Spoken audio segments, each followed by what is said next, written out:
അധികം അകലെയല്ലാതെ താജ്മഹൽ.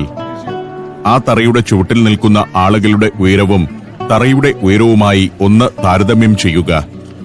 താജ്മഹലിന്റെ യഥാർത്ഥ വലിപ്പം അപ്പോൾ ഊഹിച്ചെടുക്കാനാകും. രാവിലെയാണെങ്കിലും കൊടും വെയിലാണ്. നടന്ന് തറയുടെ ചുവട്ടിലെത്തി. കൂറ്റൻ തറ. നീളം, വീതി, ഉയരം എന്നിവ മൂന്നും സമം അളവോടുകൂടിയ ഒരു ഇഷ്ടികയുടെ രൂപമാണ് അടിത്തറയ്ക്ക്. അത് പല അറകളായാണ് ആദ്യം നിർമ്മിച്ചത്. പിന്നീട് അറകളിൽ കല്ലും ചുണ്ണാമ്പു മിശ്രിതവും നിറയ്ക്കുകയായിരുന്നു. തുടർന്ന് ആ തറയെ മാർബിൾ കൊണ്ട് പൊതിയുകയാണ് ചെയ്തത്. ഭീമാകാരമായ 4 മിനാരങ്ങളിൽ ഒന്ന് ഇതാണ്. അത് അല്പം ഇടത്തേക്ക് ചെരിഞ്ഞാണ് നിലകൊള്ളുന്നത്. ഭൂമികുലുക്കമോ മറ്റോ ഉണ്ടായാൽ തകർന്ന് താജ്മഹലിന് മുകളിലേക്ക് വീഴാതിരിക്കാനാണ് അങ്ങനെ നിർമ്മിച്ചത്.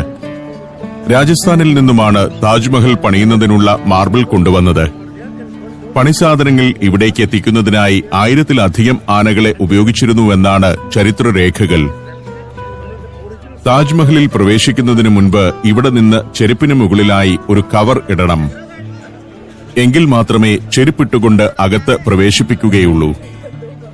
അതല്ലെങ്കിൽ ചെരുപ്പ് ഇവിടെ അഴിച്ചുവെച്ച് നഗ്നപാതരായി അകത്തേക്ക് പോകാം. എന്നാൽ നിർദ്ദേശം പാലിക്കാതെ കവറിടാത്ത ചെരുപ്പുമായി പടി കയറുന്നവരെയും കാണാം.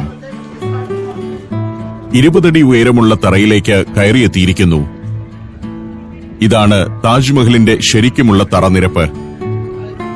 സുന്ദരമായ മാർബിൾ നിർമ്മിതി, സൂക്ഷ്മമായ അനേകം കൊത്തുപണികൾ. താജ്മഹലിന് മുന്നിൽ നിൽക്കുമ്പോൾ ഉദ്യാനത്തിന്റെ വിശാലത കാണാം. ഞാനിവിടേക്ക് കയറിവന്ന ഗേറ്റും റിഫ്ലക്റ്റിംഗ് പൂളുകളും അതിന്റെ ഇരുവശമുള്ള മാർബിൾ പാതകളുമൊക്കെ പൂർണ്ണതയോടെ കാണാനാവുന്നു. ചുറ്റും പുൽമേടുകൾ, അതിനകത്ത് വെട്ടിയൊരുക്കി നിർത്തിയ ചെറുചെടികൾ. ഒരു ഭാഗത്ത് 3 വലിയ മകുടങ്ങളോട് കൂടിയ ഒരു കെട്ടിടം കാണാം.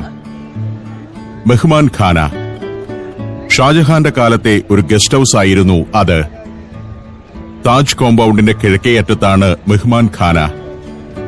വെയിലേറ്റ് തിളങ്ങി നിൽക്കുകയാണ് താജ്മഹൽ. അങ്ങേയറ്റത്ത് കാണുന്നതാണ് മോസ്ക്, താജിന്റെ മറ്റൊരു മിനാരം. അതിനപ്പുറം ഉദ്യാനം. താജ് ഗാർഡൻ എന്നാണ് അത് അറിയപ്പെടുന്നത്. ഏറ്റവും അങ്ങേയറ്റത്ത് ഗ്രേറ്റ് ഗേറ്റും. ഇനി ഞാൻ താജ്മഹലിന്റെ അകത്തേക്ക് നടക്കുകയാണ്. സാൻഡ്സ്റ്റോൺ കൊണ്ട് നിർമ്മിച്ച മന്ദിരത്തിൽ നല്ല കനത്തിൽ വെട്ടിയെടുത്ത മാർബിൾ ഫലകങ്ങൾ. അതിൽ അനേകം ചിത്രപ്പണികളും എഴുത്തുകളും. വിലയേറിയ രത്നക്കല്ലുകൾ ഇതിന്റെ ഭിത്തിയിൽ പതിച്ചിട്ടുമുണ്ട്. ഖുറാൻ വചനങ്ങൾ മനോഹരമായി ഭിത്തിയിൽ രേഖപ്പെടുത്തി വച്ചിരിക്കുന്നു.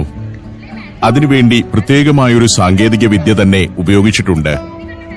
അമാനത് ഖാൻ എന്ന ഇറാനിയൻ കയ്യെഴുത്ത് കൊത്തുപണിക്കാരനായിരുന്നു ഈ കവാടത്തിൽ ഖുറാൻ വചനങ്ങൾ കൊത്തിയെടുത്തത്. ഇതുവഴിയാണ് അകത്തേക്ക് കയറുന്നത്. പക്ഷേ അകത്ത് ഒരു പ്രശ്നമുണ്ട്. ക്യാമറ അനുവദിക്കില്ല. അകത്ത് കയറി ഷാജഹാന്റെയും മുംതാസിന്റെയും ഖബറുകൾ കണ്ട ശേഷം ഞാൻ പുറത്തിറങ്ങി. കുടീരത്തിന്റെ ഒത്ത നടുക്കാണ് മുംതാസിന്റെ ഖബറിടം. അതിന്റെ ഒരു വശത്തായി ഷാജഹാന്റെ ഖബറും. ഷാജഹാൻ മുംതാസിനു വേണ്ടി മാത്രമായി നിർമ്മിച്ച കുടീരമായതുകൊണ്ടാണ് ഒത്ത മധ്യത്തിൽ മുംതാസിന്റെ ഖബർ ഒരുക്കിയത്. ഷാജഹാൻ ചക്രവർത്തി മരിച്ചപ്പോൾ മൂത്ത മകൾ ജഹനാര ബീഗത്തിന്റെ നിർദ്ദേശപ്രകാരമാണ് അന്നത്തെ ചക്രവർത്തി